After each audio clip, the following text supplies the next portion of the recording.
Creating positive change in the world around us is extremely important. Yet, it isn't always clear how we can succeed as change agents. What I've discovered is that when change happens, it can appear to be magical. You might have even heard someone remark that a change was like pulling a rabbit from a hat. I've been on a journey for the last 4 years to understand the relationship and intersection between change and magic. I'm absolutely convinced that there are lessons from magic that leaders can follow to drive change within their organizations. Why magic? Magic has an effect on us. It takes us on a journey into a new way of thinking. Magic helps us to see new possibilities.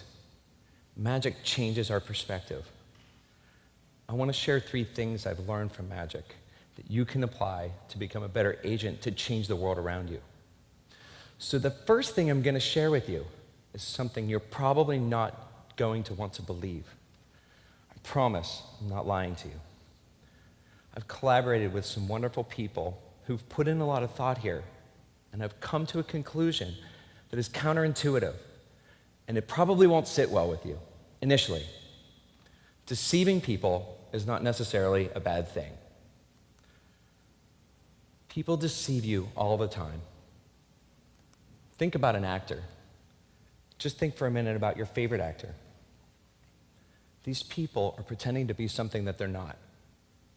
And if you met them in person, you would trust them and what they had to say. But your entire understanding and concept of who they are is based upon a deception, upon a lie, of something that they claim to be.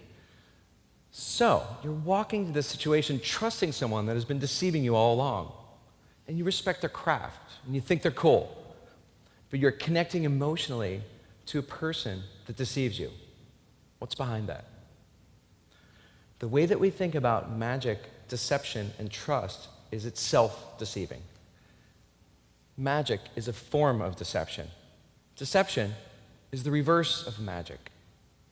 What you experience as magic, a magician knows as deception. There are many ways to deceive people. Magic is just one. Lying, cheating, cons, and violations of accepted standards all break trust and are forms of deception. Storytelling, acting, make-believe, and playfulness are also forms of deception. But like magic, these more playful forms are different. The word deception makes us think that something bad is happening. But in these playful forms of deception, trust is actually built. Why is that? They're forms of seductive deception. Seductive deception draws us to somewhere we are willing to go.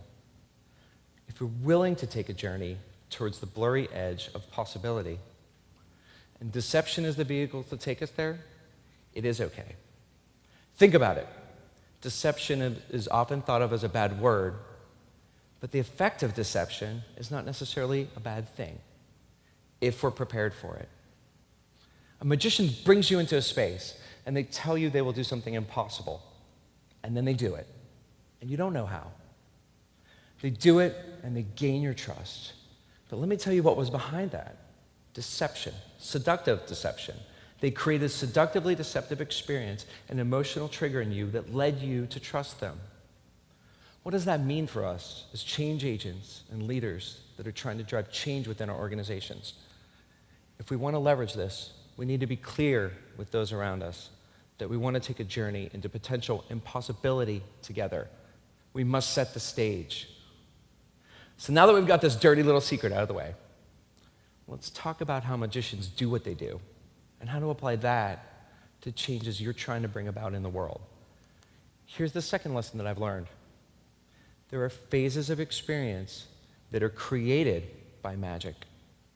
If you want to make change magical, then you must create these phases of experience. We, as makers of change, must set the stage and take people on the journey for the right reason, the right way. So now that we've set the stage, the first phase of the experience is to set the context. A magician does this with a stage set for a particular effect. An assistant, what they wear, what they say or do, and a wide variety of props that might include swords, balls, wooden boxes, or even multimedia. Their showmanship and elements of presentation have an effect and set the context for something to happen. As change agents, we must set the context for the journey that you want to take people on. We must establish clearly that we are going to explore the blurry edge of possibility together. It can be as easy as drawing a picture of what the future might look like. The next step is to suspend disbelief. We all have assumptions about what is possible, logical, impossible, or illogical. Magicians are excellent at suspending disbelief. They create a space where we believe the impossible might just happen. By nature of your presence at a theater, magic show, or watching a movie, you show you're willing to take a journey. As change agents, we also need to create the space for the impossible to happen. We need to establish that we are taking a journey towards a new place, and that what we aim to do might not be impossible, and that together we can approach it. Next, a shared journey. Magic takes you on that journey to the unknown. A magician unfolds and sets forth a journey for you by managing your attention and awareness. Magicians create a deliberate and specific set of actions to lead you towards a destination. As change agents, we must do the same. We must create the destination, and we need to be able to manage the attention and awareness of those around us to get to the destination. The destination is surprise. The result of the deception of the magician is revealed to us, the magic. Surprise is the magical part of magic. Surprise and magic happens because our model of the world is violated in some way, and that surprises us.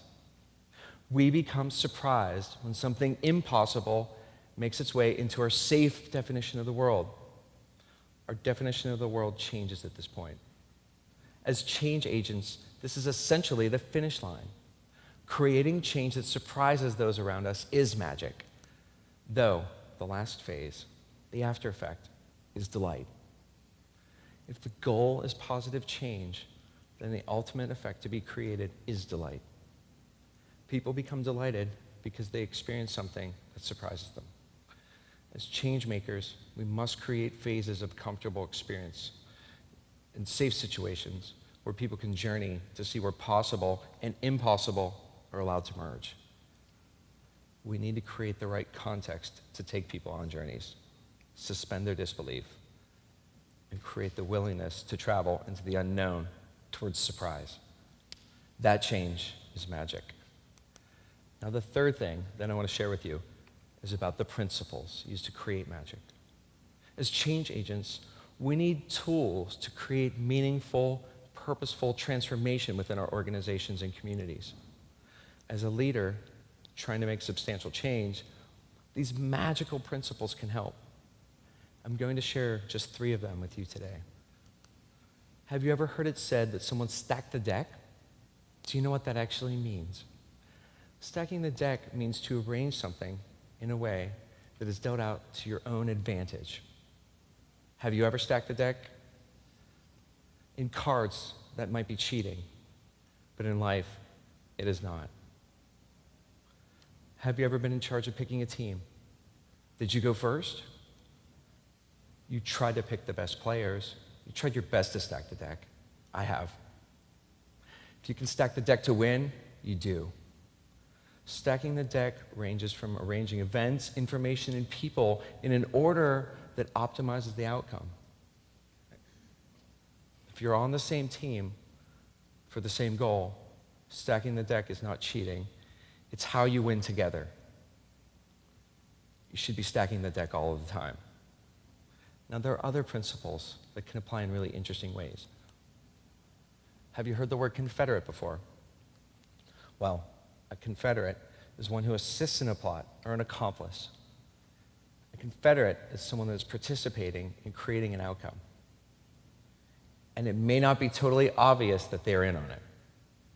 Once again, this sounds bad in some way, like deception. But if we're doing the right thing for the right reason, the right way, then a confederate can be a good thing. Do you want people on your side? If you want to change the world, you better. So let's just imagine how someone might use this to make change. So let's say, for example, that Joe thinks that the training at his company needs to be changed for the better. So Joe talks to 3 coworkers about what he thinks is wrong with the training. They all agree there could be a better way. He then, individually with each of them, defines what could be possible, and they each buy in. He also seeds them with problems and solutions to assist one another. So now Joe has created some Confederates for his idea, so he could sit back and see if the idea takes a foothold and grows. That change could be slow going, but if we can get them all in the same meeting to follow his lead as Confederates, it could be a bit faster. So Joe, at the weekly sales meeting, starts to ask questions about how changing training could impact the company for the better. And slowly, each Confederate chimes in, one after another, to explore and support the idea. Seemingly, everyone is on board quickly and the change makes sense. Joe is tasked to lead the change. Well, he's effectively used Confederates. And if he gave them enough context to chime in with the right information at the right time, he stacked the deck too. Let's talk about one more. A big motion covers a small motion. What does that mean? Well, something big in terms of motion hides something small. You can imagine where a big motion might create a bit of cover or misdirection for something that will ultimately have an effect. Where does this occur outside of magic? Where in business? Let me give you a big example that affects change in all of our lives. Government. Yes, the magic of politics. How many times has a big bill passed through Congress that has little things in it that would never pass on their own? This is one way that big motion covers small motion. That's also magic. How can you use this? There are many more principles worth exploring. Many more that can help you to create positive change magically. Magicians are makers that enable delightful change. Magic blurs the edges of the world of possibility in our minds. If you really want to make magical change, you can. First, you set the stage. Second, take people on the right journey through phases of powerful experiences. And third, use all of the principles that you can. So the next time you're thinking about changing the world, remember that you have the power to do so. You can build and nurture the trust of those around you. You can create an environment that allows people to believe that possible has a blurry edge worth exploring. You can create journeys towards the unknown, and you can charismatically lead people there. Just be conscious of the fact that surprise and delight need to be deliberately pursued throughout change. And remember that stacking the deck in life isn't a bad thing.